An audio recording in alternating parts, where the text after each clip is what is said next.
This is Ed Weber from ToolWorx, and I'm going to start walking you through the presentation. Since we have a limited amount of time, I want to jump right into it.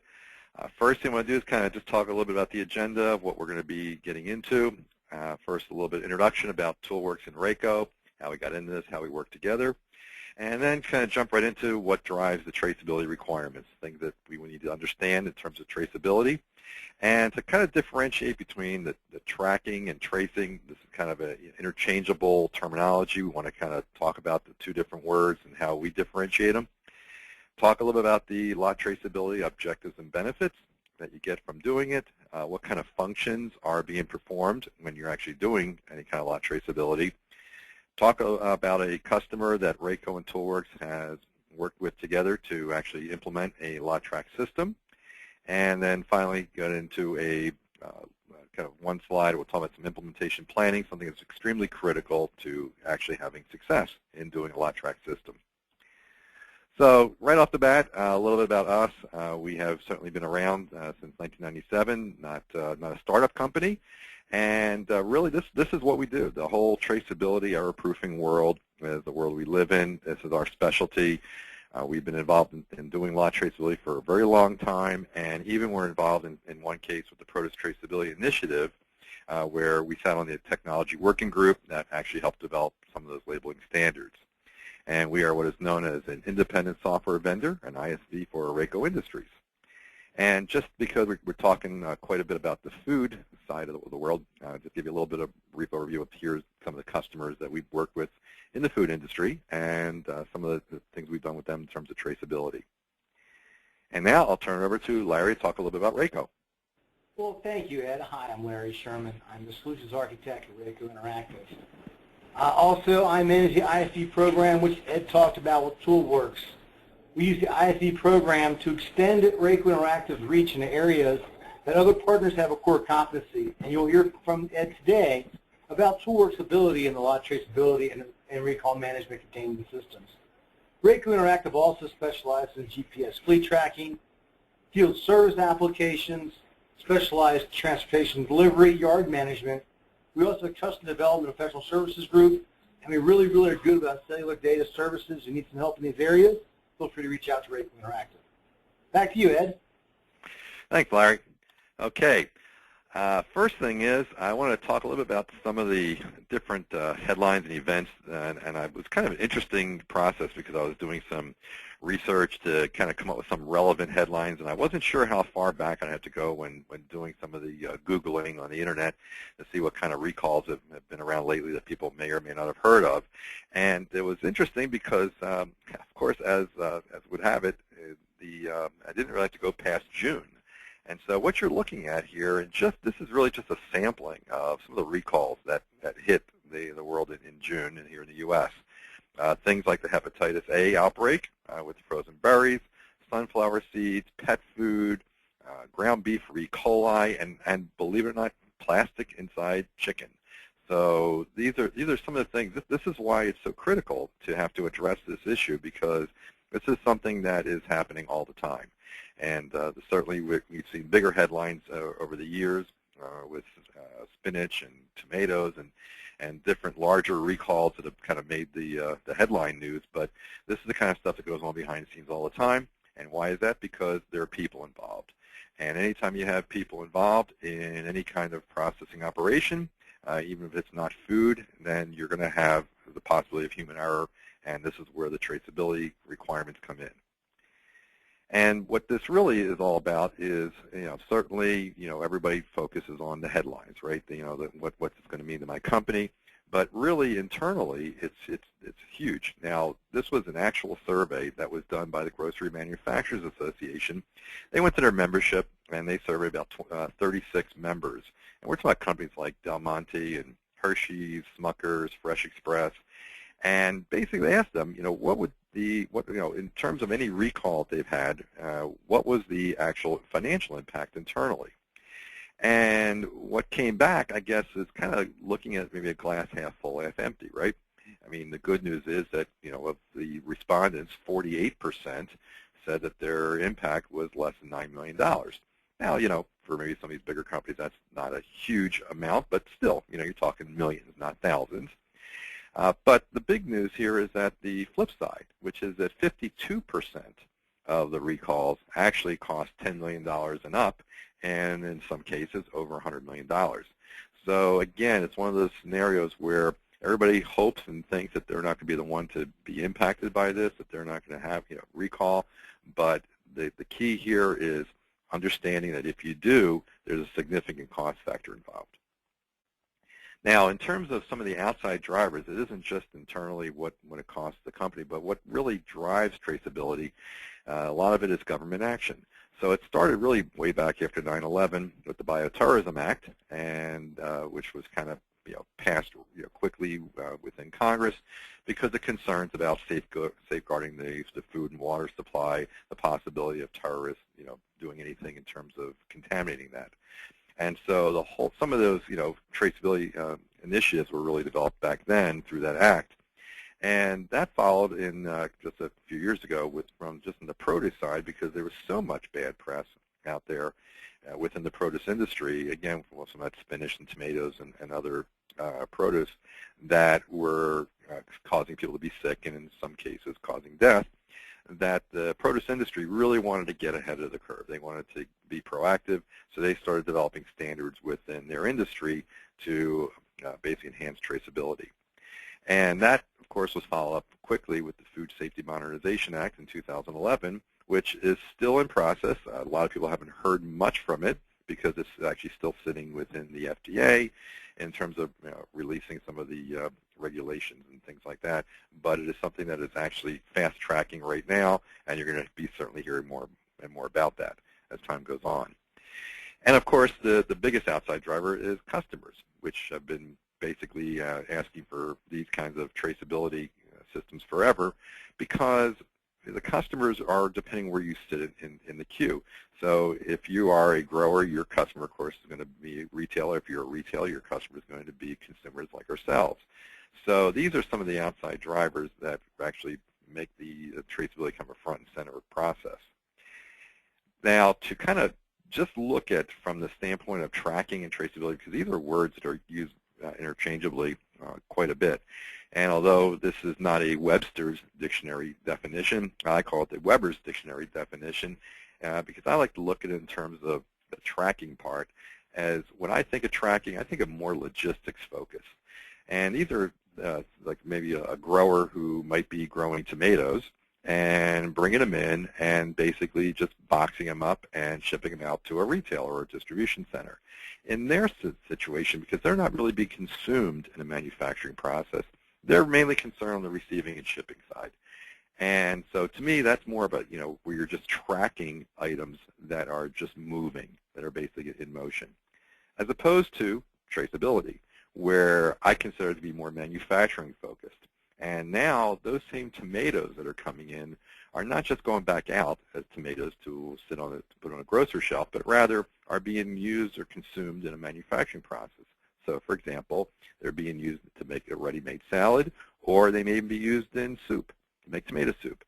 So you look at that, and now that process, yeah, you still have the receiving, you still have the shipping, but now you've got a very significant function in between, which is production. And that's where that traceability, being able to trace back through a chain, is going to be critical in terms of traceability. So depending on where you fall, you might be looking at just tracking, using the tracking portion, or the traceability side of lots. Now, regardless of whether you're talking about the tracking or tracing, the FDA kind of views it all as one and the same, meaning that if you're in the middle, and what they want is they want you to be able to trace one back and one forward. So you're going to have to be able to tell them who exactly supplied you with specific ingredients or components or product, and then be able to go back and tell them, okay, where did your finished items ship? So from the FDA perspective, whether you're doing production or not, you still have to be able to do this one-up, one-back process in terms of traceability. Overall, what happens when you're looking at traceability, you have certain objectives in mind. And one of the key objectives is to be able to shorten that lead time and be able to reduce the cost of identifying and notifying your customers of any kind of product recall scenario. But of course, leading that isn't just about shortening and reducing, but it's really about reducing the number of products recalled. And that's really where the traceability kind of comes in and really shines, is the ability to limit that scope of a recall. The other side is, well, how about what are you going to do with, once you, look at the FDA side of things, they want that one up, one back. But really there's more to it, because what about anything you already have in-house? Anything that might be in process or hasn't shipped yet? If you determine that you've got a problem with a certain ingredient in a recipe, then you have to not only know where it's shipped to, but you also have to know what is still in-house that hasn't even been shipped yet. So quarantine is also a very critical objective for lot traceability. And of course, providing an audit trail for quality, because quality ultimately needs to understand, any kind of information about what has been produced and what, where things have come and gone. So having that audit trail is very important for traceability. Now, you look at automated traceability systems, what benefits does that really bring? Well, over a manual process, okay, there's your basic, okay, the more accurate data. We all know that by doing any kind of barcoding systems, people have been working with that over the years, you realize that it's a lot of accuracy that you're gaining when you're doing any kind of automation. In terms of being able to get that information more quickly, of course, you're also increasing the food safety chain. So it's also another importance, because once you have a lot of data and you can mine that data, you can also get a lot of information out of that. Of course, biggest thing, recall and quarantine data at the push of a button. So what you really want to be able to do is take all that information that you're gathering, be able to hit that one button, and be able to see exactly what happened in terms of the process that you use, the manufacturing process or the distribution process, and be able to see what you have on hand, be able to have all that information instantaneously. The FDA gives you 48 hours to provide this information. You can have it literally within minutes if you have an automated system.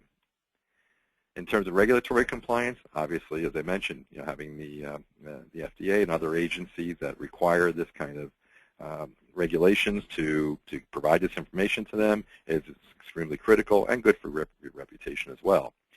Because when you're talking about ultimately is that brand protection.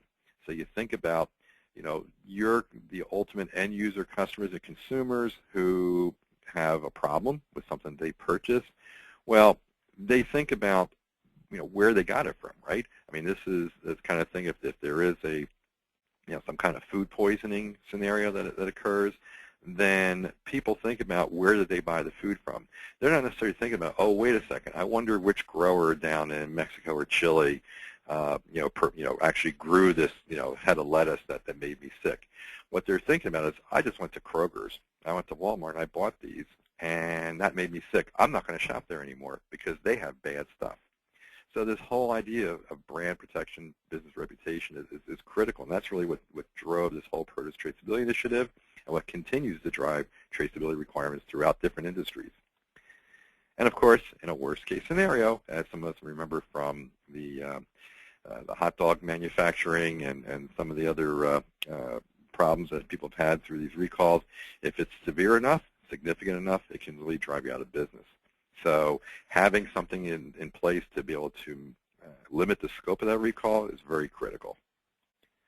Now, when you look at kind of how it works internally, even though it kind of shows, everything you start from an ingredient lot, let's say going from the right to the left, that these are, items that are, being actually made into some kind of finished good item, which in turn gets packed into a box, which in turn gets loaded on a pallet, which in turn gets allocated to a shipper, right? So you kind of follow that. But really what happens is it all boils down to what we call the parent-child connection.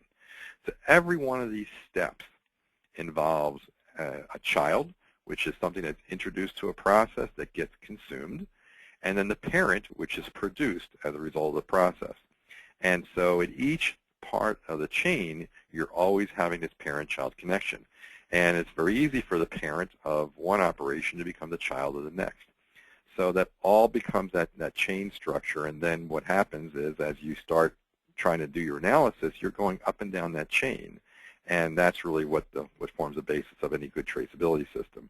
So having that's very important. Understanding that parent-child connection is one of the key ingredients we'll talk about later of putting together a traceability system. Now, the specific system that we're working with, that we work with RACO, is this what we call TW Lot, and it's our lot traceability system, and it kind of has, it can be very simplistic. And when we do provide this in a way where if somebody wanted to, literally what you see there on this picture is all you would need. You could have a computer and a keyboard and a mouse, and you could basically receive, you can produce, and you can ship. And all the reporting, the up and down the chain, that parent-child connection is all there for you. But in many cases, customers have more sophisticated requirements. And so we do also allow for the system to do different integration points, such as if you have an automated conveyor system where there are products going through an automated process, we can provide fixed station cameras and scanners that can really identify items as they go by. So there's that part of it on the fixed scanner side. And then there's also the handheld terminal option, where you can actually work with the system. You can have an operator standing there. An operator is looking at prompts on the screen. They're pulling the trigger. They're doing the scanning. They're doing, it could be for RFID, identification, anything like that. And all that information will be actually be more interactive with the person at that point. And then it can get really highly automated by actually tying in with PLCs, with actual machines. So quality data and you know, the heat and torquing and just, you know, anything, any kind of quality information at all, any kind of temperatures, things that have to get recorded along with these parent-child transactions can then also be pulled down through these kind of automated systems. So you see, you can kind of have these different options. Now, again, you could also run just like this. You don't have to tie in with any other system. You can basically, you know, sit here as a standalone system and be able to collect data, you know, through any of these means. But again, a lot of customers have other information they want to tie in with. They want to either pull down data or push data back out to a different system. And so we do have the ability to communicate. And we can talk to other PC systems.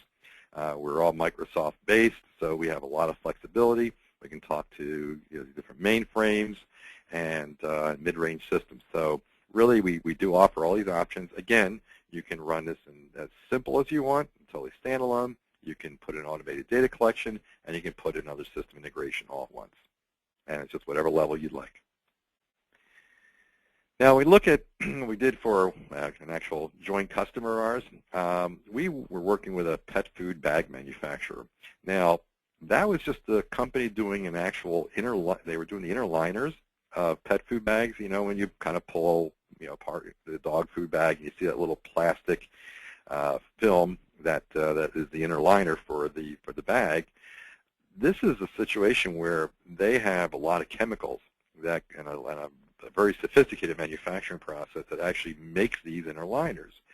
And if anything was to happen with that process where there was some chemicals that leaked into the pet food itself once the bag was filled, then this could make a pet very sick. So this company happens to be under the same kind of scrutiny as the company making the pet food itself.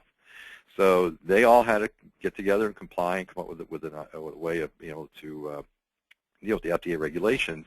And for a long time, they were maintaining all these records, these lot records, manually on paper.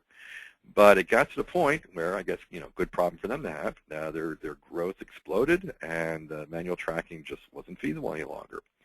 So RACO had worked with us, and we not only put in our lot track system, that TW lot system, but we also, because of some unique reporting requirements that they had and some of the information that they were recording, because of some of those processes they had, that we were able to customize our software because, of course, we wrote it, we own it.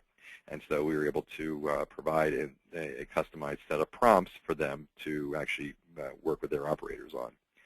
And the nice thing is, once the system was implemented, they soon afterwards had to actually go through a mock recall. And when they did that, literally what used to take them days to put together actually went down to minutes. So it was an immediate payback for them, and something that they really needed to have in place, and they're very grateful to have in place if there's ever an actual recall. When you look at some of the pieces, again, we did for this particular customer, you look at the receiving side, and what we were able to do is some of their customers were providing, or suppliers, should say, were providing labels on an incoming product, and some weren't. So what we put together for them was the ability to basically scan and actually produce new labels if it was necessary, so that by the time they got through receiving, everything was labeled consistently across the board. Now, if you can get your suppliers to get on board with a common label standard, then this could be a very easy process. You can just scan the receive and you're all done. But in the case where you don't have that ability to basically make your suppliers put anything together that is consistent across your standard, then our system will give you the ability to reprint those labels in your format, so you do have the consistency once it gets to the manufacturing side, which is the next piece. And really, what we try to do here is to streamline this as much as possible. And the way we kind of have this set up inside our system is, the first two sides there, the stations where you're just kind of scanning the employee ID, identifying who's doing this, again, from an audit trail perspective, scanning what station you're at, and at that point, now you're ready to actually look at production. So you kind of just say, okay, again, think about that parent-child connection, right? You're going to produce a parent, and you're going to consume the children. So what's going to happen is that as you start introducing ingredients to the workstation, then you will scan those ingredients and the item number and the lot numbers, and then you also say what you're producing, and as you produce, you scan each time you're producing an ingredient or a item lot. Now, the nice part about the system is if you're not using serial numbers, where each box or container or batch is uniquely identified, and you're just using lot number, if you think about it, if you were to theoretically have one lot that you're producing for the entire day of whatever item it is, and you're using a single ingredient lot of all the various ingredients, even though there might be multiple containers, you would literally only have like one scan for that whole day. So you would just say, here's what I'm bringing to the actual station, here are the ingredient lots, here's the item lot, the parent I'm producing, the item number and lot, and you're done. So we try to make this as unobtrusive and maintain as little labor as possible to try to actually work with the system. And so that's kind of our goal. And at the end, once you've gotten through that whole parent-child chain, now as you are going to ship items out, then you just scan, and then that's going to essentially complete that chain that is the top of the line parent, and also provides us with that link as to what exactly is going out. So now you can see where you've got the shipping for where the product is going to, you've got the receiving for where the product's coming from, and you've got everything in between in terms of production. So that gives us all the information we need to do the various reporting, which coincidentally is the next slide. And the two main reports are what we call the genealogy or the drill down report. And what happens here is that you get a phone call or some kind of communication that says there's a problem. There's a problem with one of your items that you shipped out to a customer, and now you're going to start looking and say, okay, I need to quickly be able to identify, given that item and lot that I got the call on, all the various ingredients, components, whatever went into that. And so this is your drill down report. This is where you start your root cause analysis. Now, with all that information that shows all the various items and lots that went into that suspect item and lot, then you can start actually figuring out, okay, where is the problem occurring? And let's say you've done that now, you've gone through the process, you've determined, hey, I've got a specific ingredient lot that was really bad, that came from this one supplier. At that point, the magic comes in play. You hit that one button on the where used, and up the chain it goes, and you will get a report showing everything that used that particular ingredient lot. And so if it's something that's in process, it's going to stop there. If it's something that goes through a shipper, if it's still on the shelf, if it's gone out to a customer, everything will be shown to you in that chain. So you can see here where here is the whole beauty of the system is, yeah, you got to collect the data, but ultimately, what in terms of reporting, it's really like a one-button operation. So it's very nice to be able to have that without having to go through the alternative if you're on a manual system, which of course is to go through file cabinets and receivers and shippers and production control sheets and lot track forms and everything. This could all be done quickly, automatically. Now to talk about the planning side, because really anybody who's doing software can provide you with some kind of tracking system, and anybody can drop off, not drop off, but let's just say they install the software and they train you how to use it and they're done, right? Well, with Lot Traceability, we like to think of ourselves as making sure that we understand the steps to success for actually implementing traceability. And so to do that, there are a number of steps that you have to do up front before you can really use the software. And the first step we talk about is defining workstations. So actually being able to walk the process from one end to the other and take a look and say, okay, where are my trigger points? Where are my reporting points? Where do I need to make sure that I'm going to be actually putting in some kind of collection component? And so the first thing you want to do is define all those stations that are going to be impacted. Even if they're inspection stations, you might have to put something in there. So having those workstations defined, the next thing you look at is for each one of those stations, I have to define the parents and the children. So what material is coming into that station, what material is coming out of that station. And then you start getting into the process of, okay, how do I identify each one of these? Because really, for any kind of automated system, before you can report, you have to be able to collect. And before you collect, you have to be able to identify. So we start looking at, okay, what are the possibilities? What do we do here? Do we put a label on? Is it something we can label? Is it, if so, is it a 1D barcode? Is it a 2-dimensional barcode? Is it an RFID tag? Is it a graphic that we need a camera for? Is it a batch process? Something that's coming by, that we're pouring, flour into a vat, and we need to identify, through some kind of PLC process what's coming through. So having to identify every one of those parents and children is critical before you can really do anything on the collection side. Because once you've done that, then you're able to say, okay, now, once I know how I'm identifying all these parents and children, how do I identify how to collect them? Okay, what is the what's going to be a collection mechanism? Again, if I'm using a barcode, is it going to be a fixed reader? Is it going to be one of those handheld terminals? Is it going to be a PLC, RFID reader? I mean, what exactly is going to be involved in terms of collecting it? So it could even be someone typing into a tablet at this point. So I mean, any of the technologies that are available for barcoding the vision are all available for doing that collection. And now you start talking about, okay, well, now I've kind of gone through that process of how do I identify, how do I collect, what rules do I need internally? Because most of the rules are pretty well set. Okay, the standard ones about, I'm introducing an ingredient to a station, I'm creating this item coming out of it. But what happens when you're talking about mixed lots?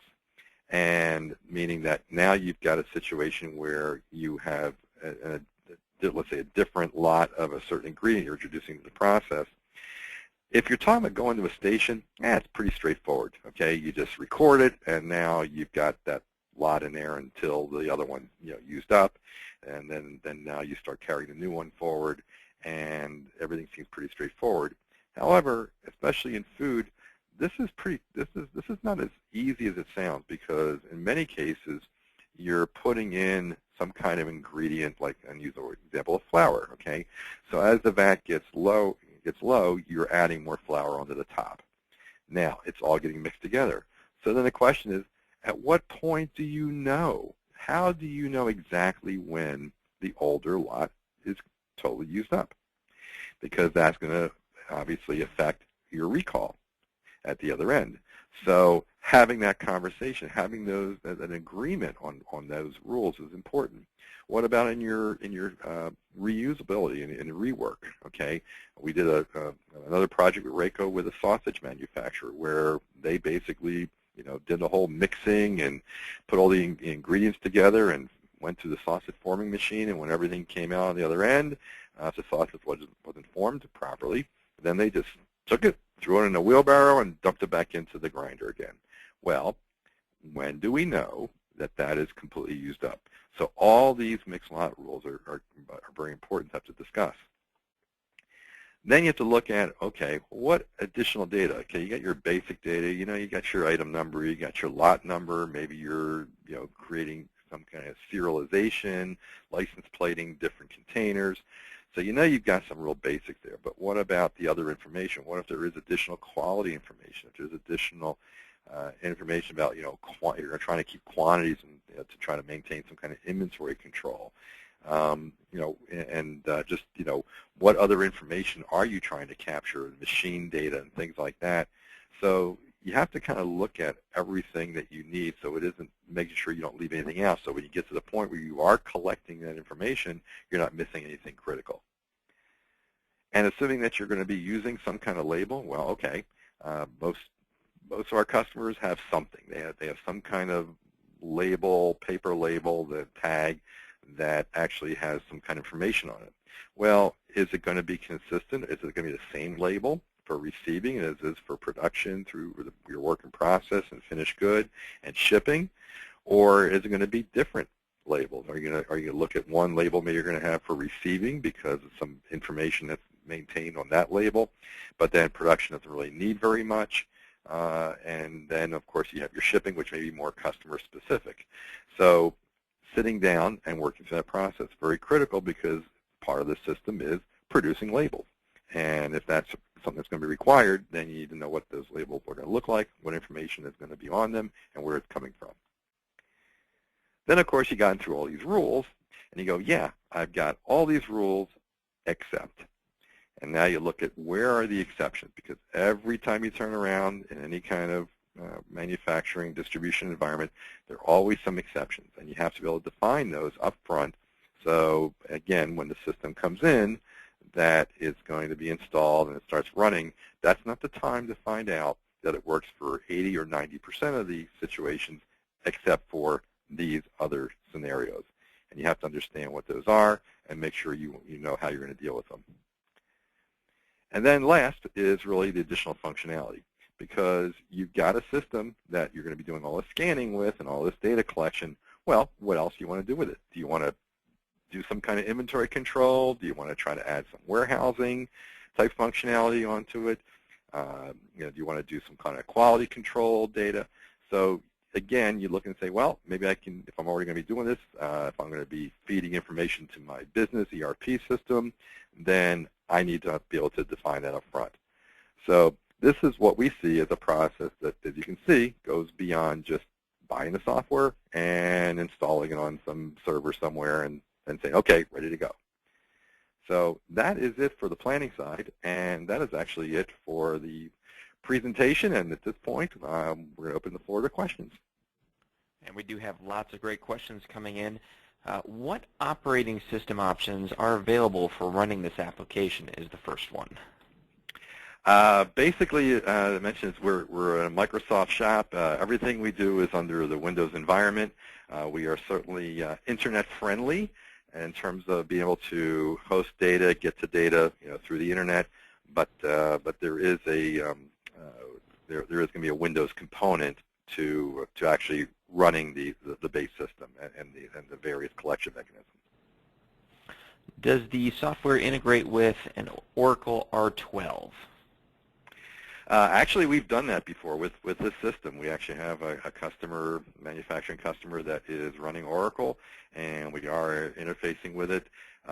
Because we are, for your IT folks out there, we are Microsoft SQL Server based, so we do have the ability to talk with any type of other database through an ODBC connectivity, and basically Oracle happens to be one of the easier ones to work with, but we've also interfaced with other databases like Progress and different ones, especially on the AS400 side as well, iSeries. So yeah, we certainly can integrate with Oracle as one of the, I would call it, the easier, more SQL-based type systems. Speaking of integration, can the software work with or talk to QuickBooks or other accounting software? In terms of the accounting side, it's really kind of, I guess it's one of those things I probably would need to deal with on more of a detailed basis with somebody who was looking to do that. The information that we are tracking is it's typically not financial. So if you're talking about trying to just interface as far as like inventory, the idea that if we're reporting production, can we update quantities of a specific part number in an accounting system? Yeah, we can certainly do that. In terms of QuickBooks specifically, we haven't done that one before. We looked into it one time, and it was fairly involved. For you had to really become certified in QuickBooks and get all kinds of integration training. So in situations like that where we don't have the in-house expertise to do that integration, we would look to our customer or some other consultant that they might contract with that would help us develop those kind of interfaces. But again, from the Microsoft side, we do have the ability to tie in just about anything. I haven't come on anything yet. Even at one point, we tied in with a Xerox mainframe, which was running a very, very old operating system and database, and we still managed to get data back and forth. So if there's a will, there's a way. We can do it. How do you handle grouping multiple lots on one pallet when you're shipping, when scanning all the individual cases is not possible? Yeah, good question. I guess ideally, if you are trying to maintain some kind of, in terms of the parent-child connection, if you are going to put something on a pallet, if you want a master label, then you're going to have some, you have to do some kind of collection, whether it's a scan or whether someone's going to enter the information in to a screen. Then there has to be some kind of tie-in between the master label and the actual child label that would be on each one of the containers. So if you don't want to go through all that scanning from a manual process, one way of doing it, of course, would be if you had the ability to put it on an automated conveyor and actually put a fixed scanner there. Another way would be using RFID. But ideally, if you had a situation where, let's say, you had 50 containers on the pallet and they were all like one item lot number, for example, then you can actually just scan one of those labels and then say, I've got 50. Okay, so it's not like we're going to force you to do it a certain way, but that's one of those implementation types questions where we have to look at the specific situation and say, okay, what's the best way that we can work with you to minimize the amount of labor overhead, but at the same time get to our goal of creating that parent-child connection. Have you ever used ToolWorx in conjunction with a warehouse equipped with voice technology? Yeah, actually, we haven't done that in terms of an actual implementation. I couldn't take you to an actual customer. We have found that usually in the voice applications that they tend to be more focused on the warehousing side. So you're picking and your shipping processes that where someone or putaways and move. I mean something where it's more of a warehouse inventory kind of scenario. We haven't seen it as much on the production side, and certainly not in the lot traceability side.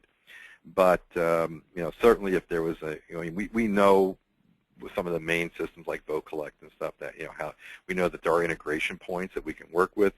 So we just haven't had any customer requests to do that. So we really haven't spent the time to pull it together and be able to demo it. But we're certainly open if someone has that kind of requirement that we can certainly work with them and, again, define those integration points and make sure that we're tying in together properly. Can lot traceability be used to track production aging, for example, to allow FIFO shipping? And there's a follow-up question, does each lot create a unique inventory location? So I guess let's talk about the production aging part first. Yeah, part of the error proofing side, which we could put into place, is let's say you've got if you want the system to do this, then right now the default would be that as long as you are if you've got a bill of material recipe for a specific workstation, then we're going to error proof and make sure that if it calls for 3 different ingredients, you've got to pull a lot of each one of those ingredients. If you actually pull the wrong item number and you try to bring it to the process, we're going to flag that. So we've got that in place. In terms of the FIFO scenario, yeah, we've done that before, where as long as we know that we've got that inventory control part of it, meaning that we know what is the oldest lot number that is out there. Now, this is going to involve, a little more warehousing, right? Like we talked about, additional functionality, where we've got to now track, okay, how much of this particular lot number 1 is actually in inventory, so that when someone brings lot number 2 to the cell, that we know that there are no more lot number 1s, that lot number 2 is okay. And if there still is lot number 1 out there, we need to say, no, I'm sorry, it's going to be a warning or a hard error that says, hey, you didn't pull the latest lot, or the oldest lot. So we can set that up, but it does involve giving us a little more control, or at least integration with something that's already exists to tell us, specifically what lots and quantities are actually out there, so we don't. So we're able to basically give the right information to the operator.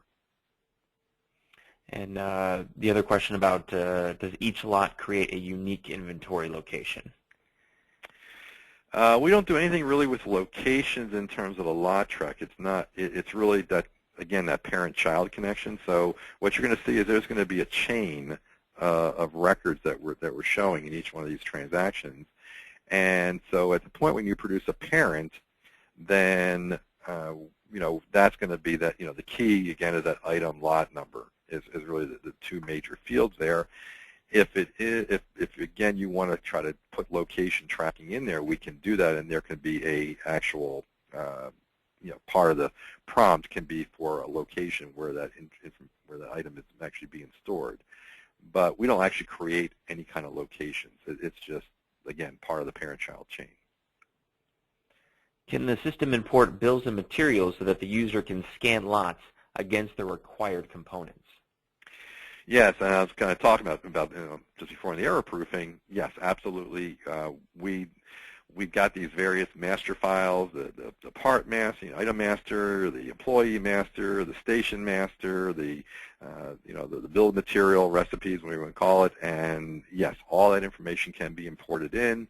And again, when you're actually going to produce something, the first thing it does is the system will do is go to that bill of material for that item, and then it will start looking for those particular items. So it will actually do the error proofing, and all that can be imported from either another business system, or you can just put a spreadsheet together and just we can import right from the spreadsheet. So whichever way works for you. Are you able to pull up a production schedule to select the item that needs to be reported against? Again, under the additional functionality column, I guess you could say sure. We certainly can. I mean, typically customers are working with some kind of router, traveler, work order, something that the operator has already, and they add a barcode to that. And so that becomes kind of their setup process, and so they can scan that as part of the setup and say, okay, I'm working on this part number. I'm going to scan this part number, and then everything kind of follows from there.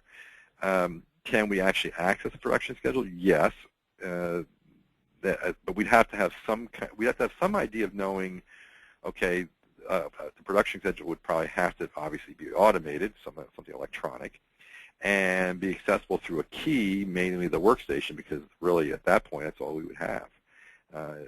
We'd know the operator, we know the workstation, so we'd have to do some kind of lookup and say, okay, in this table, what is out there for this workstation? At that point, we can grab that part number and then start prompting from there. So certainly it can be done. It just depends on, again, having the right information available. And it looks like we got one more question. This looks like a good one to end on. Lot tracking and traceability as a specialty has existed for a number of years in the manufacturing space, especially for safety-related items. What sets ToolWorx solutions apart from others who provide barcode or RFID traceability systems? Interesting. Well, I guess what we've really seen, I guess really it's more of a marketplace kind of question. What we've really seen out there is that when you Google lot track or lot traceability, you end up pulling up a lot of different ERP systems websites, because your various SAPs and Oracles and Q80s of the world are all putting in lot track, lot trace type functionality, some kind of screens, typically in the production reporting side, where in addition to reporting the part number and station and quantity, you're also putting in things like what component lots and what lot did you produce and things like that. And so what we've kind of found is that, of course, what that leaves off is everything else, right? I mean, all the identification process, all the collection process. I mean, this is all based on assuming that there's, that there's somebody right there who has that information, can key it all into the system. Even if they offer a mobile component to their, from a data collection side into their business system, there's still going to be, a lot of information. A lot of our customers really like the idea of having a standalone system for the traceability, for building that parent-child chain. And so, especially if you start getting into any kind of serialization, where the amount of information, you can imagine, like, what if you're putting serialized parts and starting to try to capture, individual part serial numbers? I mean, the volume of information that would be going into an ERP system would be overwhelming and really extraneous. Most business systems, they just want to know, yeah, I ran today on this machine and I produced this many parts. And that's really what they want to know. A lot of them even just do backflushing. So it does, in many cases, traceability doesn't even enter into the picture. So we find that from the business system side, it's a lot better in many cases to just have this as kind of an external.